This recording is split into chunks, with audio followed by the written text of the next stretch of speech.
our guest in Georgia, Kakhaber Kemoklidze, a lecturer at Caucasus University in Tbilisi, who's going to bring us up to date with this new bill that has passed its first hurdle in Parliament. Kakhaber, the first hurdle, critics would say that this bill making the former Soviet Republic a bit more like Russia and a bit less likely to join the EU. So just sum up, if you will, what's been happening today and the nature of the demonstrations.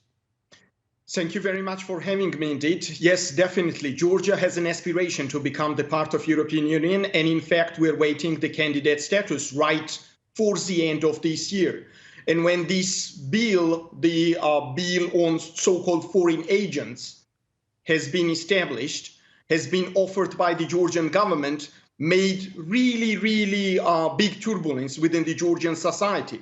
And I think this turbulence is pretty obvious even now. Right now, there is a serious demonstration going on in Tbilisi because of the reason that Georgian society is really very keen to get the candidate status.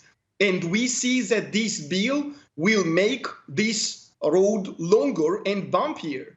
And I think this particular law, if it's going to be finalized by the Georgian parliament, will seriously undermine Georgia's constitution on one hand, and on the other hand, the Georgia's European perception. And at the end of the day, we will definitely get closer to Russia, and we won't be able to get the candidate status. Yeah, and these are widespread demonstrations. We're seeing live pictures now from Tbilisi. Thousands of people have taken to the streets. So I understand 85% of people in Georgia are in favour of joining the EU. So what is the government's rationale for this legislation? Well, I do agree there is a lot of people right now, 3 times more than it was yesterday. I'm coming actually from the manifestation, to be honest, right before I entered into your TV station, into online mode.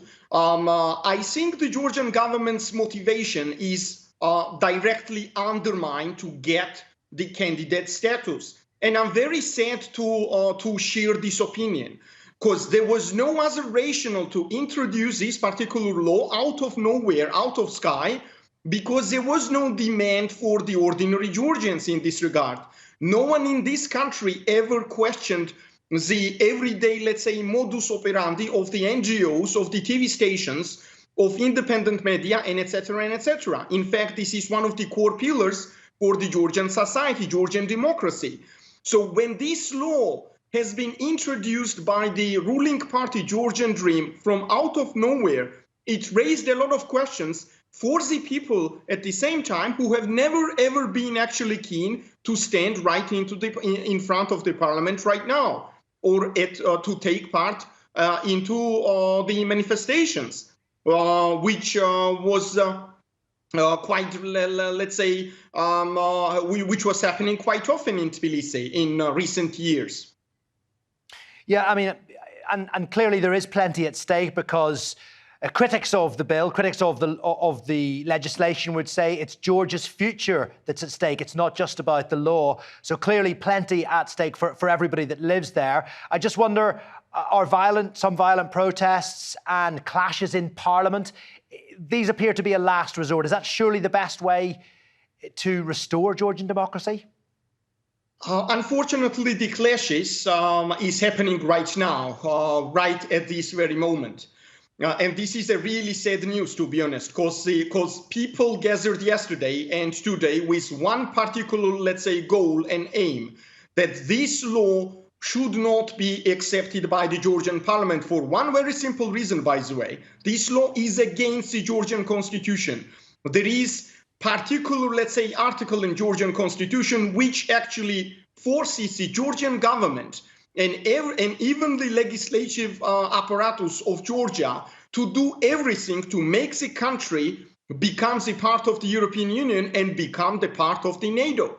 So when the government decided to introduce this law, it automatically went against the article written by the same government, by the way, several years ago, when the new government was established after the peaceful swift of power back in 2012. And I think there is a valid momentum within the Georgian society right now to be extremely irritated by the steps made by the Georgian government. And I do hope that this process will not turn into a large-scale violence. And I'm really, really keen to see that the protest will come back in a peaceful scope.